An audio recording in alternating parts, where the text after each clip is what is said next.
अगर तुम्हारी केमिस्ट्री बिल्कुल जीरो लेवल पे है, तुम्हें कुछ समझ नहीं आता कि कैसे पढ़ाई करी जाए, कौन सा पैटर्न होना चाहिए जिसके थ्रू तुम अच्छे मार्क्स ले पाओ, तुम बहुत पढ़ते हो केमिस्ट्री को फिर भी तुम्हारे नंबर नहीं आते, तो ये वीडियो तुम्हारे लिए है। क्योंकि इस वीडियो में मैं तुम्हें कुछ ऐसे 4 स्टेप्स बताने वाली हूँ किसी भी चैप्टर को अप्रोच करने के लिए केमिस्ट्री में। अगर तुम उन चारों स्टेप में से कोई भी एक स्टेप मिस कर रहे हो तो बहुत बड़ी गलती कर रहे हो, और इसीलिए शायद वो तुमसे चैप्टर बनता नहीं है और तुम्हें समझ में भी नहीं आता और ना ही तुम्हें लॉन्ग टर्म तक याद रहता है। तो प्लीज़ इस वीडियो को पूरा एंड तक देखना अगर तुम्हारी केमिस्ट्री वीक है तो, और इन चारों स्टेप्स को अपने स्टडी रूटीन में शामिल जरूर करना। सबसे पहले यार पॉइंट टू पॉइंट बात करती हूँ। पहले तो दिमाग में ये रखो कि केमिस्ट्री आसान है। आज ही कमेंट सेक्शन में अभी जाके लिखोगे केमिस्ट्री आसान है। इससे क्या होगा, तुम्हारे सबकॉन्शियस माइंड को ये पता चल जाएगा कि हाँ यार सच में आसान है, टफ नहीं है। रोज रोज जो भी तुम्हें सब्जेक्ट हार्ड लगता है रोज रोज खुद को बताया करो कि यार ईजी है, ईजी है, ईजी है। तभी चीज़ें ईजी लगने लगती हैं, डुएबल लगने लगती हैं। याद रखना कि किसी भी चीज़ का डर जो होता है ना, वो खुद उस चीज़ से बहुत बड़ा होता है। डर निकाल के फेंक दो, सब चीज़ें आसान लगने लग जाएंगी। केमिस्ट्री मुझे बहुत टफ लगता था, मुझे बिल्कुल समझ नहीं आती थी, मैंने डर निकाल दिया, मैंने काम करना उस पर शुरू कर दिया और मुझसे बनने लग गई चीज़ें। और मुझे आज बहुत आसान सब्जेक्ट लगता है बायो के बाद केमिस्ट्री, लिटरली बता रही हूँ। तो बहुत ज़्यादा ईजी है सबसे पहली बात। अब बात करते हैं उन 4 स्टेप्स की। अब नोट करना कि ये चारों स्टेप में से तुम कौन सा स्टेप कर रहे हो, नहीं कर रहे हो। इनको चाहे कॉपी में नोट कर लेना और इसी पैटर्न से तुम अपने चैप्टर्स को पढ़ना। सबसे पहले जब भी तुम अपना चैप्टर स्टार्ट करने जा रहे हो, लेक्चर देखो, टीचर का लेक्चर यूट्यूब पे, ऑफलाइन, ऑनलाइन, जैसे तुम कर रहे हो टीचर को केयरफुली ऑब्जर्व करो। अगर तुम यूट्यूब पे भी लेक्चर देख रहे हो तो डिटेल्ड लेक्चर देखो। अगर तुम्हारी केमिस्ट्री वीक है, कभी भी ऐसे वन शॉट पे मत जाओ जो तुम्हें एकदम चुटकियों के अंदर कंप्लीट करवाए। तुम्हें थोड़ा सा डिटेलिंग चाहिए होगी क्योंकि अभी तुम्हारी शुरुआत है सेशन की। तो if you are investing 2 hours in that lecture, make sure कि वो 2 आवर्स तुम्हारे वर्थ इट होने चाहिए। नंबर 2, लेक्चर देखने के बाद नोट्स बनाओ। नोट्स अपने हाथ से बनाओ, किसी के मत लो। मैं तुम्हें यही रेकमेंड करूंगी पहली प्रायोरिटी पे। लेकिन अगर तुम्हें नोट्स बनाने अच्छे नहीं लगते या तुमसे बनते नहीं है ढंग से, तो तुम मेरे भी नोट्स ले सकते हो। अभी इन फ्यूचर मैं भी प्लान कर रही हूँ केमिस्ट्री के नोट्स देने का। अभी फिलहाल मैं बायोलॉजी के नोट्स दे रही हूँ जो मैं अपने टेलीग्राम चैनल पर प्रोवाइड कर रही हूँ, तो जाकर ले सकते हो। स्टडी रूटीन्स भी अपने टेलीग्राम चैनल पर देती हूँ मैं, वो भी अवेल कर सकते हो फ्री ऑफ कॉस्ट। ये भी कर रही हूँ। तो नोट्स बनाओ और उन नोट्स को रीड करो जैसे तुम्हारा लेक्चर हो जाता है। लेक्चर में इतनी ज़्यादा फोकस के साथ लेक्चर लो कि तुम्हें नोट्स पढ़ने में टाइम ज़्यादा लगे नहीं। तो सेल्फ स्टडी में तुम्हें क्वेश्चन प्रैक्टिस का टाइम ज़्यादा मिलेगा। Number 3, question practice. अब तुमने लेक्चर देख लिया, अपने नोट्स बना लिए, क्वेश्चन प्रैक्टिस की बारी है। काफ़ी बच्चे क्वेश्चन प्रैक्टिस नहीं करते। उनको लगता है मेरे से तो क्वेश्चन नहीं बन रहे, 1 नहीं बना, 2 नहीं बने, 10 भी नहीं बने, मैं तो नहीं करूँगा। अरे भाई, क्वेश्चन जब तक नहीं लगाओगे तब तक कैसे बनेगी बात।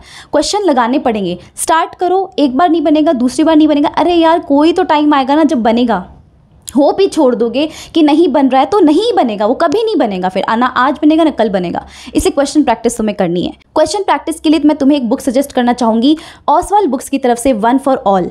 ओसवाल बुक्स की वन फॉर ऑल के अंदर आपको detail chapter revision, NCERT text book, questions, exemplar question, previous year question, competency based question, सारे क्वेश्चन एक ही बुक में मिल जाएंगे। तो आपको मल्टीपल बुक्स की तरफ भागने की ज़रूरत नहीं है, ये सबसे इंपॉर्टेंट बात है। दूसरी बात, यहाँ पर आपको सीबीएसई के लेटेस्ट सिलेबस के अकॉर्डिंग ही आपको क्वेश्चंस यहाँ पर गिवन है। पूरा ये बुक उसी की तरह से डिज़ाइन है। और साथ ही में जब कोई भी चैप्टर आप उठाएंगे तो सबसे पहले आप देखोगे यहाँ पर माइंड मैप गिवन होता है जो फर्दर रिविजन के लिए हेल्पफुल है। दूसरा, अगर आप बहुत इंपॉर्टेंट चीज़ें होती हैं जो हमें याद नहीं रहती लंबे टाइम तक, उसके लिए न्यूमोनिक्स गिवन है। एक चैप्टर को इन्होंने पार्ट्स में डिवाइड करा टॉपिक्स में, और टॉपिक वाइज इसकी थ्योरी गिवन है, क्वेश्चंस गिवन है। सारे क्वेश्चंस जो कि ऑब्जेक्टिव टाइप होते हैं, short answer type, long answer type, जो भी एग्जाम में पूछे जाते हैं वो सारे गिवन है टॉपिक वाइज, जो ये बहुत हेल्पफुल होगा आपके रिवीजन के लिए।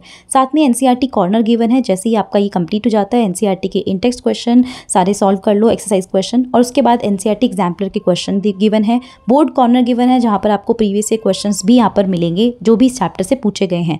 फिर लास्ट में आपको एक सेल्फ असेसमेंट पेपर दिया जाएगा जो आप टाइमर लगा के सॉल्व कर सकते हैं। और लेटेस्ट टाइपोलॉजी के क्वेश्चन जो सीबीएसई ने इस साल से इंट्रोड्यूस किए हैं वो भी आप सॉल्व कर सकते हो, ताकि आपको रीसेंट एग्जामिनेशन पैटर्न पता लगता रहे।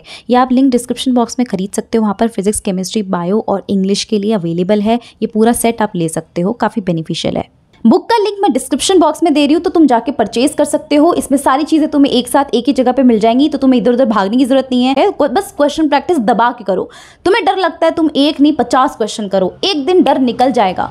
पहले क्वेश्चन पे याद रखना बहुत डर लगेगा, 50वें क्वेश्चन पे डर छूमंतर हो जाएगा। अब नंबर 4 पे तुम्हें उठानी एनसीईआरटी। काफ़ी बच्चे ये भी गलती करते हैं कि वो या तो लेक्चर देखने से पहले या लेक्चर देखते ही तुरंत बाद में एनसीईआरटी उठा के बैठ जाते हैं। भाई एनसीईआरटी थोड़ी टफ लैंग्वेज होती है, समझो उस बात को। पतली सी किताब दिखती है पर वो इतनी ज़्यादा सिंपल नहीं है जितना तुम समझते हो। घूमी फिराई किताब है वो, तुम्हें लेक्चर देखोगे, नोट्स लगाओगे तभी जाके तुम्हें एनसीईआरटी पल्ले पड़ेगी। तो एनसीईआरटी को सबसे लास्ट में पढ़ना जब तुम्हारी ये तीनों स्टेप्स हो जाएं। अब एनसीईआरटी पढ़ोगे, एनसीईआरटी के इन टेक्स्ट क्वेश्चन, बाहर एक्सरसाइज क्वेश्चन, सारे क्वेश्चंस तुम लगा लो। अब तुम्हें कॉन्फिडेंस आ जाएगा। लाइन टू लाइन रीड भी कर लो एनसीईआरटी में। केमिस्ट्री को तो स्पेशली करना चाहिए और स्पेशली इनऑर्गेनिक और ऑर्गेनिक को तो बिल्कुल NCERT line to line read करना चाहिए, ये मैं सजेस्ट करती हूँ। फिजिक्स में, फिजिकल केमिस्ट्री में थोड़ा बहुत ऊपर नीचे चलता है कि नहीं भी करो, कम करो तो चलेगा, क्योंकि वहाँ क्वेश्चन प्रैक्टिस, मैथमेटिकल प्रैक्टिस ज़्यादा लगती है, लेकिन यहाँ तुम्हारी रीडिंग प्रैक्टिस भी बहुत ज़्यादा लगती है। तो इसलिए चारों स्टेप्स तुम्हें हर चैप्टर को पढ़ने में लगाने हैं। अगर अभी तक तुम इन चारों में से कोई भी एक स्टेप मिस कर रहे थे तो अब से कोई भी चैप्टर पढ़ो ना तो इन चारों स्टेप्स को एकदम इसी सीक्वेंस में करके देखना, तुम्हें खुद कॉन्फिडेंस आ जाएगा, रियलाइजेशन हो जाएगा कि यार सच में बेनिफिट तो मिलता है। ऐसे ही पढ़ने हैं, ठीक है। अब आते हैं पूरी केमिस्ट्री के डिस्ट्रीब्यूशन पे। केमिस्ट्री में टोटल है 10 चैप्टर 12th क्लास में। अब इसको 3 सेक्शन में डिवाइड करा गया है, फिजिकल केमिस्ट्री, ऑर्गेनिक और इनऑर्गेनिक। फिजिकल में टोटल मिला के 3 चैप्टर हैं। वो 3 चैप्टर इतने प्यारे हैं, इतने ज़्यादा सिंपल से चैप्टर्स हैं जिनको एकदम हवा बना के रखा कि पता नहीं होते नहीं है, क्वेश्चंस नहीं सॉल्व होते हैं। अरे तुमसे क्वेश्चन सॉल्व नहीं होते क्योंकि तुम्हें ट्रिक नहीं पता है क्वेश्चन सॉल्व करने की, तुम्हें शायद बेसिक्स नहीं आते हैं, तुम्हें शायद मोल कॉन्सेप्ट नहीं आता है। क्योंकि मोल कॉन्सेप्ट एक ऐसा चैप्टर जो क्लास 11th का पहला चैप्टर है, जो हर चैप्टर में, फिजिकल केमिस्ट्री का कोई भी चैप्टर हो, सब में अप्लाई होता है। जब तक मोल नहीं आएगा तब तक नहीं होएगा। तो अगर तुम्हें मोल कॉन्सेप्ट नहीं आता तो आज ही यूट्यूब पे जाओ, सारे चैप्टर छोड़ो, पहले मोल कॉन्सेप्ट करके आओ, फिर तुम फिजिकल केमिस्ट्री पे जंप करो। फिजिकल केमिस्ट्री के चैप्टर करने में ये चारों स्टेप्स तुम्हें फॉलो करने, बस एक स्टेप एक्स्ट्रा यहाँ पर लगाना है कि जैसे ही तुम्हारे चारों स्टेप्स कंप्लीट हो जाएं, 5वां स्टेप तुम्हें करना है कि तुम एक फॉर्मूला शीट बनाओ जिसमें तुम सारे चैप्टर्स के सारे फॉर्मूला एक ही जगह पर मेंशन कर लो, ताकि तुम्हें लास्ट मिनट रिवीजन में बिल्कुल भी ज़्यादा तकलीफ ना हो और कभी भी कोई क्लास टेस्ट हो या कहीं पर भी टेस्ट हो तो तुम एक बार फास्ट ट्रैक रिवीजन कर लो, ठीक है।